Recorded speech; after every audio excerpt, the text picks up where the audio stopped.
The Dravokian Empire controlled 12 star systems. Emperor Valthorix ruled them all with pride and cruelty. His people were known across the galaxy for their beautiful scales that changed colors with their moods. They could speak to each other with their minds. They believed that beauty was the most important thing in the universe. When humans first met the Dravokians, it should have been a happy moment. Earth was joining the family of space-traveling species. Ambassadors from many worlds gathered at Harmonia Station, a huge space station built by many different alien races working together. But Emperor Valthorix looked at humans with disgust. He thought they were ugly and weak. The meeting hall was enormous and decorated with floating crystals that caught the light. Ambassador Claire Hudson led the human team. She was a skilled diplomat who had trained for years for this moment. She stood before the Emperor's floating throne and tried to keep her face calm, even though she could feel his contempt. The negotiations went badly from the start. The Emperor barely listened to the humans. He made rude comments about their appearance and their short lives. Other alien ambassadors shifted uncomfortably in their seats.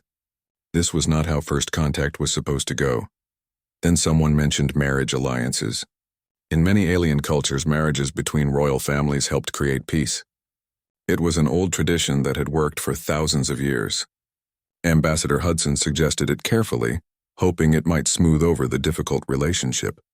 Emperor Valthorix smiled. It was not a kind smile. His scales turned bright gold and purple, colors that meant he was pleased with himself. He announced that he would send one of his daughters to marry a human. Everyone in the room relaxed slightly. Maybe this would work after all. But then the Emperor named which daughter he would send. Princess Xynthia, his 7th daughter, the one he never talked about. The one who never appeared at court functions.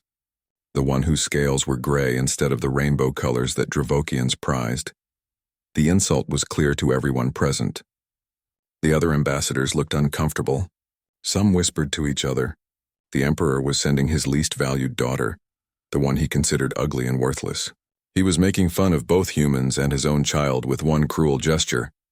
Ambassador Hudson kept her face neutral, even though she was angry. She accepted the offer. At least it was something. At least it might prevent war.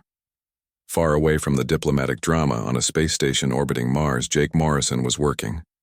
He was deep inside a plasma conduit, his hands covered in grease trying to fix a stubborn connection. Jake was 28 years old and worked as a senior mechanic at the New Austin shipyards. He was good at his job. People said he could fix anything. His friend Leo Chen ran into the maintenance bay, waving his data pad excitedly. Leo was out of breath and grinning like he had just won the lottery. Jake pulled himself out of the conduit and wiped his hands on his already dirty coveralls. His brown hair stuck up at odd angles from being pressed under his work cap. He had grease on his face and looked tired. Leo started reading from his data pad about how the government was looking for volunteers for an arranged marriage with an alien princess. Jake listened with half his attention while he organized his tools. He had been through 3 bad breakups in the last 2 years. He was not looking for romance, especially not the arranged kind.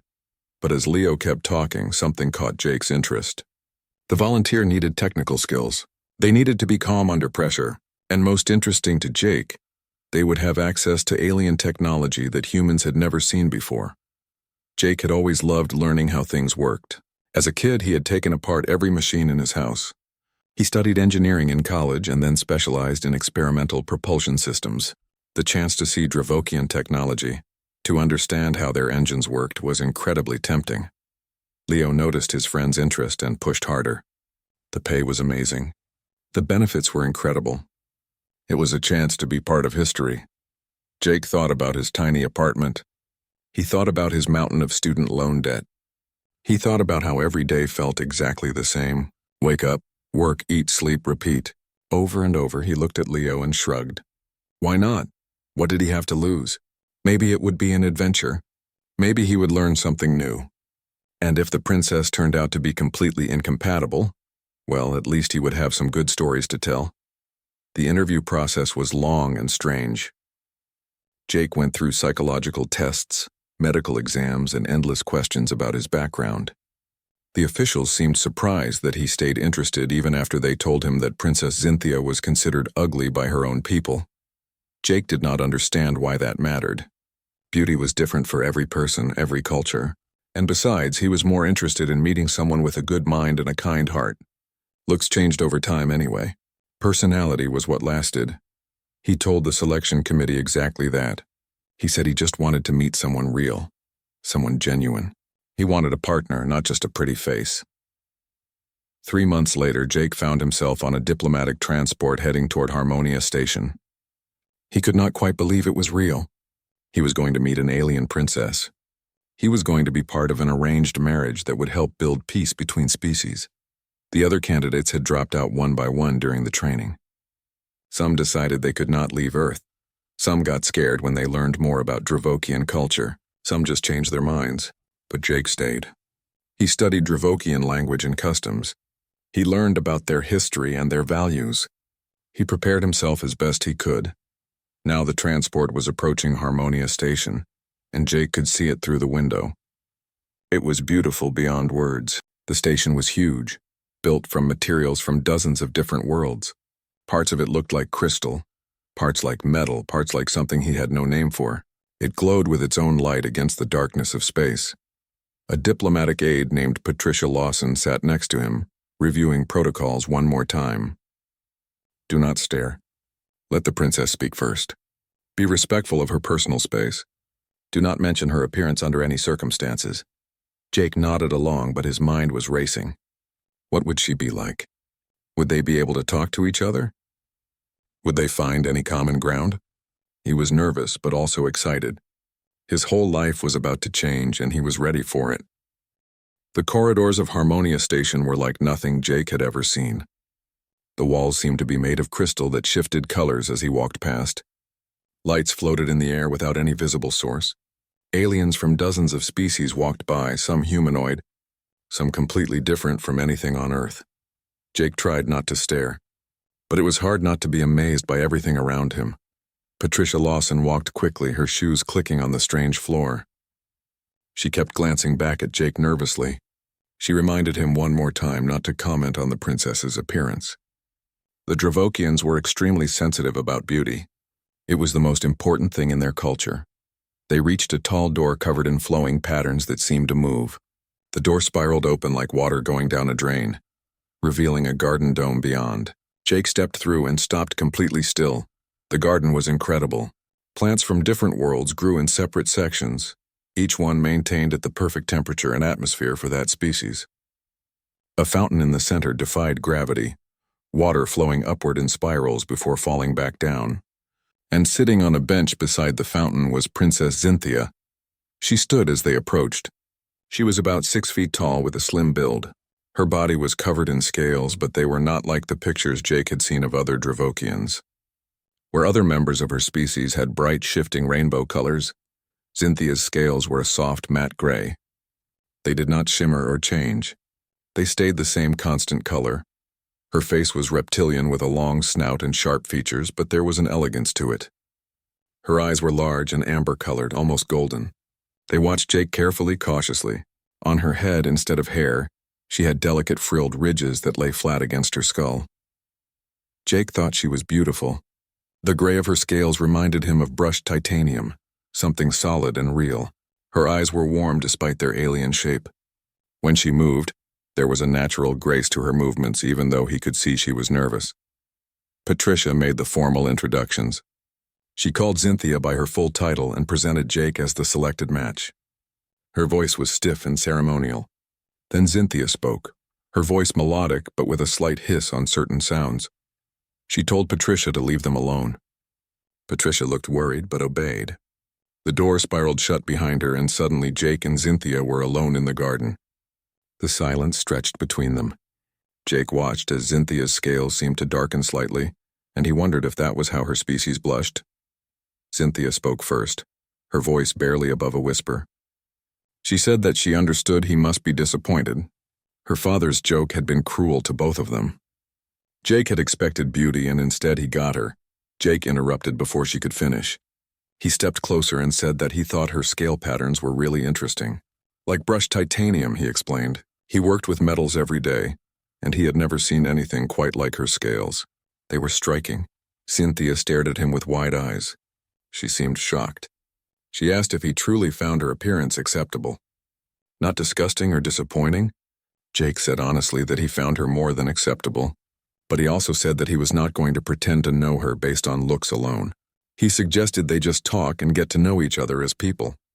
He wanted to understand who she was, not just what she looked like.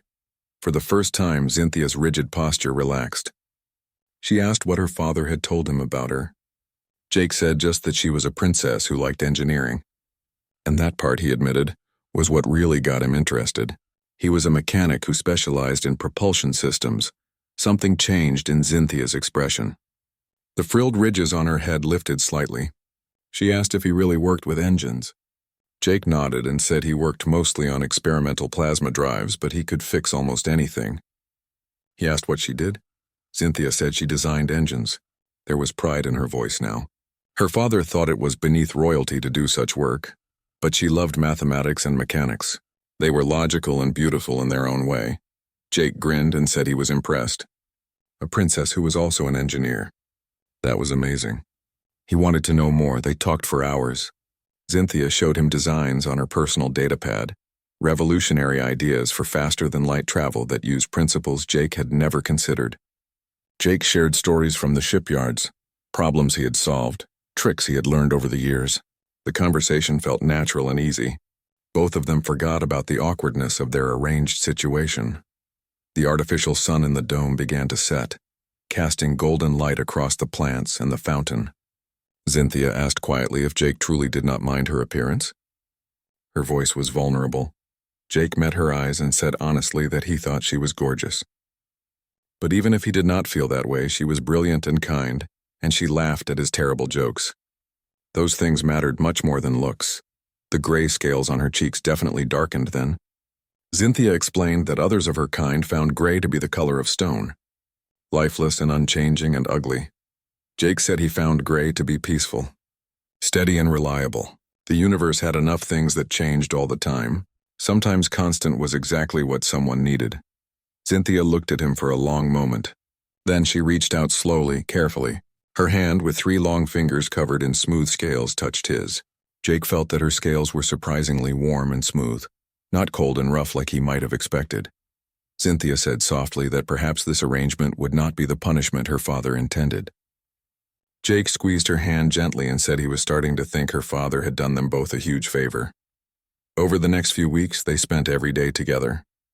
They walked through different sections of Harmonia Station.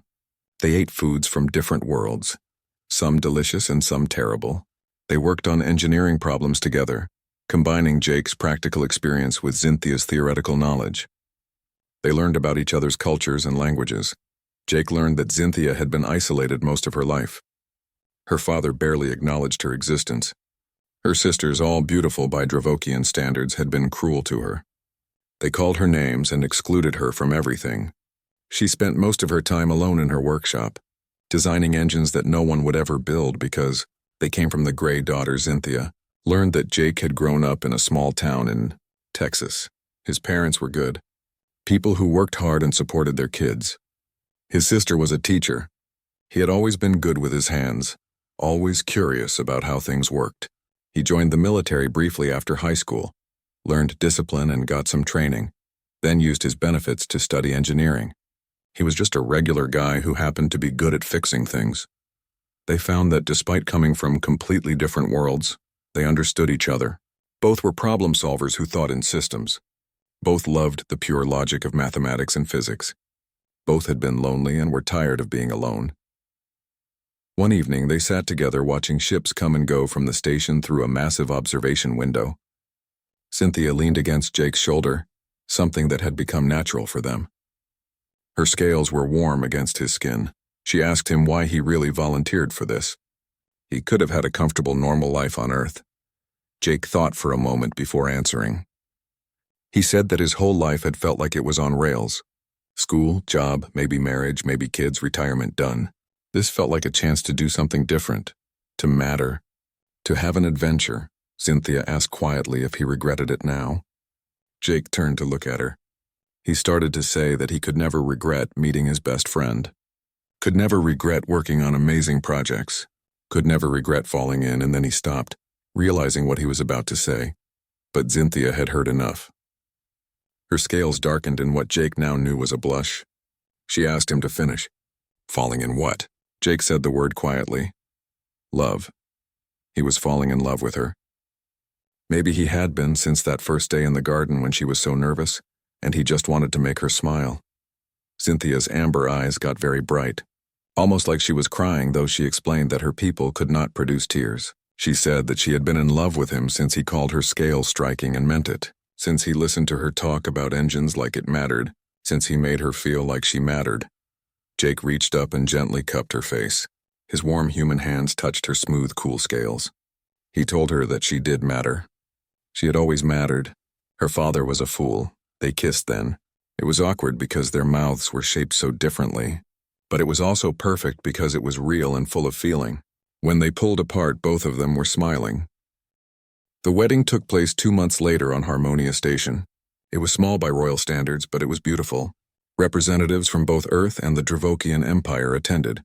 Flowers from a dozen different worlds decorated the ceremony hall. The air smelled like cinnamon and something sweet that had no name in English. Emperor Valthorix attended with several of his advisors. He sat in the front row with a smug expression on his face. His scales gleamed bright gold and red. He clearly thought this marriage was a wonderful joke at his daughter's expense. During his speech about unity and sacrifice, he could barely hide his contempt for both his daughter and humanity. Jake's family attended via hologram from Earth because the journey would have taken too long. His mother Linda cried happy tears. His father George looked confused by everything but supportive of his son. His sister Kelly gave him a big thumbs up and mouthed that Cynthia was amazing. They had talked to her several times over video calls and already loved her. Cynthia wore traditional Dravokian robes that flowed like water. They were silver and white, colors that somehow made her gray scales look elegant and beautiful. Jake wore his old military dress uniform, the nicest outfit he owned. He had polished his shoes and even gotten a haircut. When they exchanged vows, speaking in both English and Dravokian, Cynthia's amber eyes never left Jake's face. Her scales had lightened to almost silver, a sign she had learned meant deep happiness. Jake held her hands and promised to be her partner in everything. Cynthia promised the same, her voice steady and clear. After the ceremony, they were given an apartment on Harmonia Station. It was their neutral ground, a place where they could build their life together without interference from either government. The apartment was big with high ceilings and large windows that looked out into space. It had areas designed for both species. Cynthia's workshop took up one whole room, filled with holographic design equipment and mathematical tools. Jake had a smaller space for his projects and his collection of old mechanical parts. The first month of marriage was an adjustment. They learned each other's habits and quirks. Cynthia woke up very early every morning to meditate. She sat perfectly still for an hour, her scales going completely dark as she centered her mind. Jake talked to himself while working, having conversations with machines as if they could answer back. Cynthia liked the apartment cold, comfortable at temperatures that made Jake shiver. Jake needed it warmer to feel comfortable. They set the temperature somewhere in the middle and both wore appropriate clothing. But they also discovered how well they fit together. Both loved solving problems. Both thought in patterns and systems. They started working together on engineering designs, combining human intuition with Dravokian mathematical precision. What started as casual evening discussions turned into a real partnership. They were designing a new type of engine that could travel faster and use less energy. One night, about 2 months after the wedding, they were working late in Cynthia's workshop. Holographic equations floated in the air around them. Jake was running calculations while Cynthia adjusted the design parameters. Suddenly, Cynthia stopped working. Her stylus hovered over the holographic interface. She asked Jake a personal question. Why did he really volunteer for this arrangement? He was skilled enough to work anywhere on Earth. He could have had a comfortable, normal life. Jake set down his tablet and thought about his answer. He said that honestly he had been curious. About space, about other species, about possibilities beyond Earth. His whole life had felt like it was on tracks heading in one direction. This felt like a chance to do something different. To matter in a bigger way. Cynthia asked quietly what he felt now. Did he regret his choice? Jake moved to stand beside her. He looked at her carefully at the face that had become so dear to him. He said that he could never regret meeting his best friend.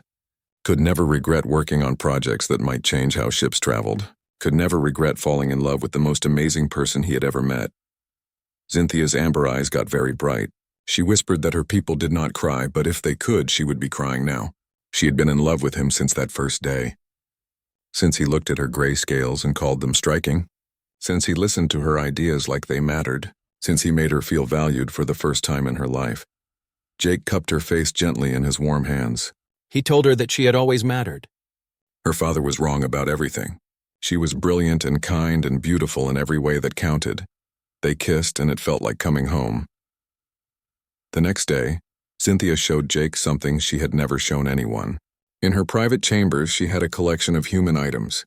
Books on engineering printed on real paper, photographs of Earth's mountains and oceans, recordings of human music from classical to rock. She had star charts showing Earth's location and history files about human culture. Jake picked up an old engineering textbook, surprised. Cynthia admitted that she had been studying human culture for years. Ever since she first learned that humans existed, she had been fascinated.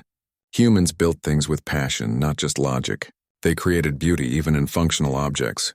She wanted to understand how humans thought. When her father announced the arranged marriage, Cynthia had been terrified but also secretly hopeful. She thought maybe she would meet someone who could see past Dravokian beauty standards, someone who valued minds and hearts over appearance. Jake realized something. Cynthia had been hoping for someone like him. She had prepared for years, studying his culture, learning his language perfectly, understanding his way of thinking. Cynthia corrected him gently. She had not been hoping for someone like him. She had not dared to hope for someone as wonderful as he truly was. They spent the rest of the day talking about everything. Their hopes for the future, the engines they wanted to design together, maybe eventually having children, though that would require medical assistance since their species were so different. They talked about visiting Earth so Cynthia could see the oceans and mountains she had studied. They talked about visiting other worlds together. Then late that evening, a message arrived. It was an official summons from the Dravokian Imperial Court. Emperor Valthorix demanded that Princess Cynthia return home immediately for an urgent family matter. The message was cold and formal. It allowed no room for refusal. Cynthia's scales went very pale, almost white. She said her father had not summoned her home in 20 years. Not since she was a child. He had been happy to forget she existed. Jake asked why the Emperor would call for her now. What could be so urgent? Cynthia said she did not know, but she was afraid. When the Emperor commanded, even an unwanted daughter had to obey. It was law. She could be stripped of her title and exiled forever if she refused. They spent the next few days preparing for the journey to Draconis Prime, the Dravokian homeworld. Jake would go with her as her husband, which was his right. But both of them felt deep worry. Emperor Valthorix had made his feelings clear at the wedding. He hated Cynthia. He thought humans were beneath notice. So why summon them now? The night before they were scheduled to leave, something strange happened. An old Dravokian came to their door late at night. His name was Sareth, and he was the Imperial Chamberlain. His scales were silver with age, and he moved slowly, but his eyes were sharp and worried. Sareth said he had served the royal family for 70 years. He had served under Cynthia's grandfather before Valthorix became emperor. He had sworn an oath to protect the royal bloodline, even the members that others considered lesser. He said he had to warn them. The emperor knew more about recent events than he was telling anyone. Sareth had intercepted fragments of secret messages. He believed the emperor had plans for Cynthia, and those plans were dangerous. Cynthia asked what kind of plans. Sareth admitted he did not know everything. But the emperor had been making secret alliances with dangerous groups. He had been consolidating power in ways that worried the old chamberlain. And he had always resented Cynthia. Jake asked why the emperor would resent his own daughter. Sareth's scales darkened with sadness. He said that Cynthia's mother, the empress, had died giving birth to her. The emperor blamed Cynthia for that death, even though it was not her fault. The empress had been ill, and the birth was just too much for her weakened body. Sareth said that the empress had loved Cynthia. She had called her baby daughter her silver star because the gray scales reminded her of starlight. The empress had made Sareth promise to watch over Cynthia if anything happened to her. Now Sareth was fulfilling that promise by warning them to be careful. Very careful. The emperor did nothing without purpose, and this summons felt like a trap. Draconis Prime was the most beautiful planet Jake had ever seen. 3 suns lit the sky, making it shift from violet to crimson throughout the day. The cities were built from crystal materials that caught light and made everything glow. The Imperial Palace rose from the capital city like a massive crown, its towers reaching into the clouds. The journey there took 5 days on a Dravokian diplomatic ship. The ship moved through faster-than-light corridors, traveling distances that would take human ships months. During the trip, Xynthia became very quiet. Her scales stayed dark gray, almost black. She barely ate and spent hours staring out the window at the stars. On the 3rd night, Jake found her in the observation room. He sat beside her without saying anything at first. Sometimes silence was better than words. Finally, he told her to talk to him. Tell him what she was feeling. Xynthia said that she had not been home in many years. The palace was not a kind place for those the Emperor considered imperfect. Her sisters had been beautiful and cruel. They called her Stone Scale and Grey Ghost. Her father barely acknowledged her existence. She had been lonely and isolated her entire childhood. Jake took her hand and reminded her that she was not alone this time. He was with her. They would face whatever came together. Xynthia looked at him with those amber eyes and said that was what frightened her most. She knew her father. He never did anything without a reason. The summons, the timing, everything felt wrong. She feared there was a plan they could not yet see, and it would put Jake in danger. Jake promised her that whatever happened, they would handle it together. They were partners. That meant facing everything side by side. When they arrived at the palace, they were met by Sareth, the old chamberlain. He escorted them through long corridors lined with portraits of beautiful Dravokians, past emperors and empresses, princes and princesses, all with gleaming rainbow scales. Xynthia's portrait was nowhere to be seen. Emperor Valthorix received them in his private study instead of the throne room. That was unusual and worrying. The emperor sat behind a huge desk made of some kind of crystallized material that glowed with its own light. With him were 3 advisors and, surprisingly, Ambassador Claire Hudson from Earth. The emperor greeted Xynthia with false warmth, his voice dripping with fake kindness. He called Jake her pet human, and Jake felt Xynthia stiffen with anger beside him. Jake kept his face neutral and greeted the emperor politely. Valthorix waved his hand dismissively and said they should speak plainly. He had a task for Xynthia. She was the most intelligent of his children, even if she lacked the beauty that would make such intelligence truly valuable.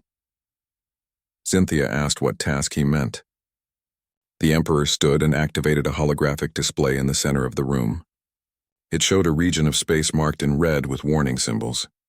It looked dangerous and unstable. The emperor called it the Void Expanse. It was a region where ships disappeared without a trace. Travel became impossible.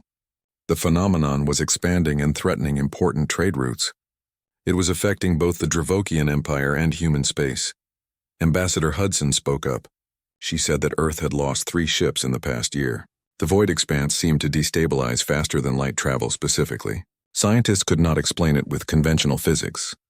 The Emperor said that Xynthia's particular talents made her suitable for investigating this mystery. She understood both Dravokian and human technology. She could think in ways others could not. She and Jake would lead a research mission to study the Void Expanse and find a solution. Jake asked what would happen if they succeeded. The Emperor smiled, showing teeth. He said that if Xynthia succeeded, her exile would be reconsidered. Maybe she would be welcomed back to court. Jake said sharply that Xynthia was not in exile.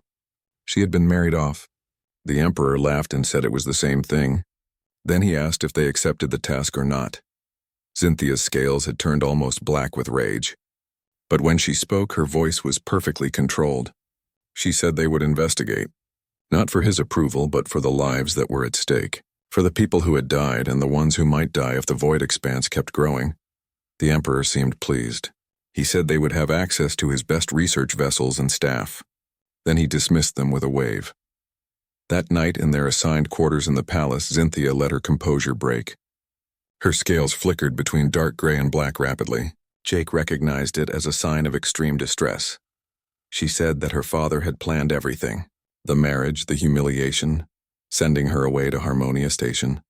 He knew about the Void Expanse all along and wanted her positioned where he could use her, without acknowledging her officially. If they failed, he would blame them. If they succeeded, he would take the credit. Jake held her close and said that they would solve the problem for the right reasons. For the people who needed help, not for the Emperor's approval. Over the next week, they assembled a team and prepared for the expedition. They were given a state-of-the-art research vessel called the Astral Observer. The crew would be 20 people, both Dravokian scientists and human engineers. Jake brought in people he trusted. Leo Chen signed up immediately when Jake asked. A physicist named Carla Martinez joined the team. Several other humans who Jake had worked with over the years volunteered. He chose people who were smart and could think creatively. Xynthia selected Dravokian scientists based on their skills alone, ignoring court politics and family connections. Some of her choices caused friction with the Emperor's advisors, but her title as princess gave her authority. As they reviewed all the data on the void expanse, both Jake and Xynthia began noticing strange patterns. Ships disappeared, but not randomly. There was an order to it. Energy readings from the edge of the expanse showed signatures that looked artificial mixed with natural phenomena.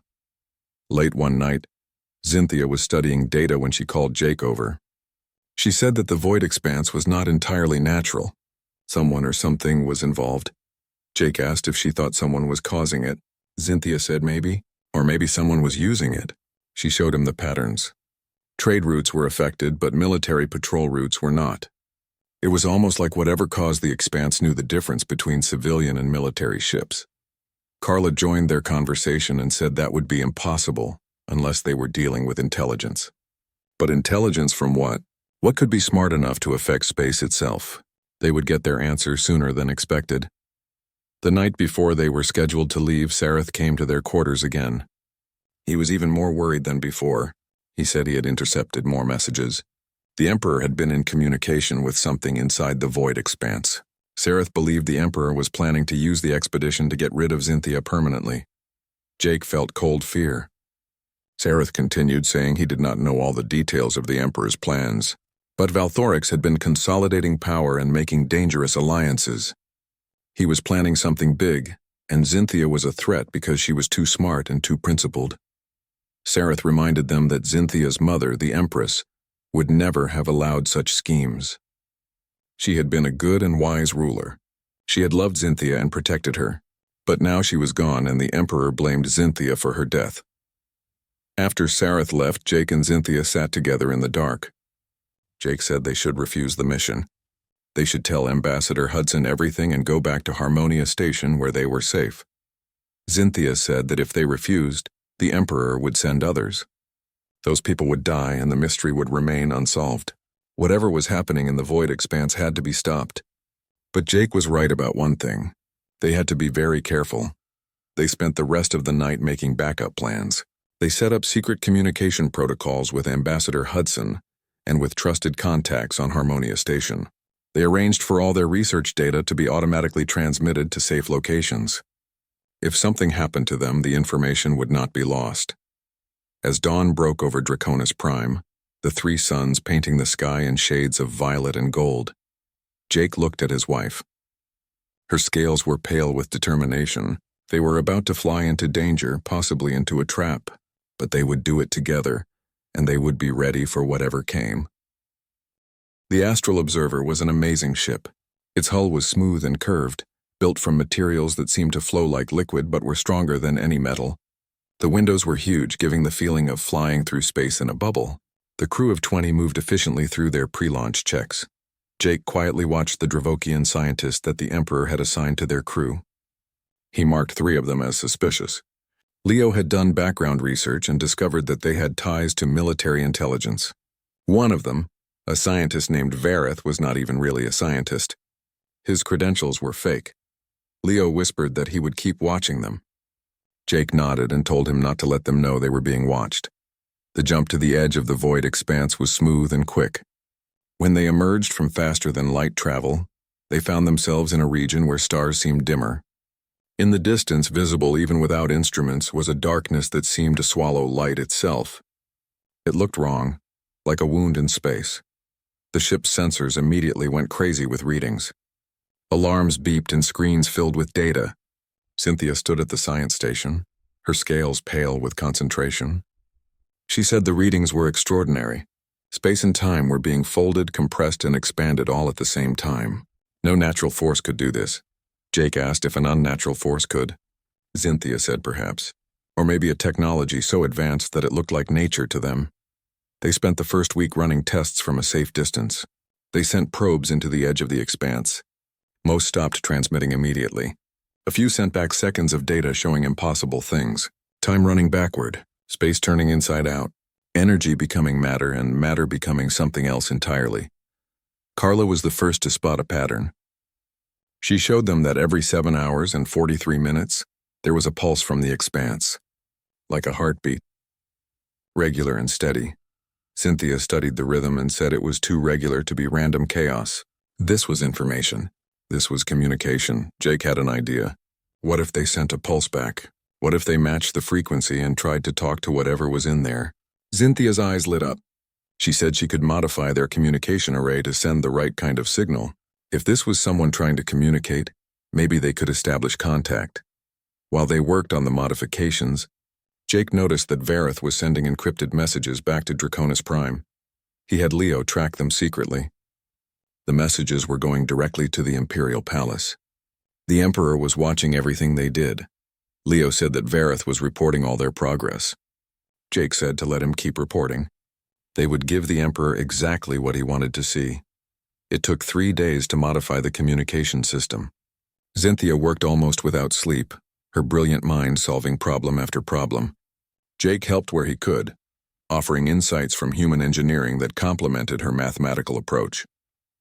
When they finally sent their pulse into the void expanse, matching the mysterious rhythm, the response was immediate and terrifying.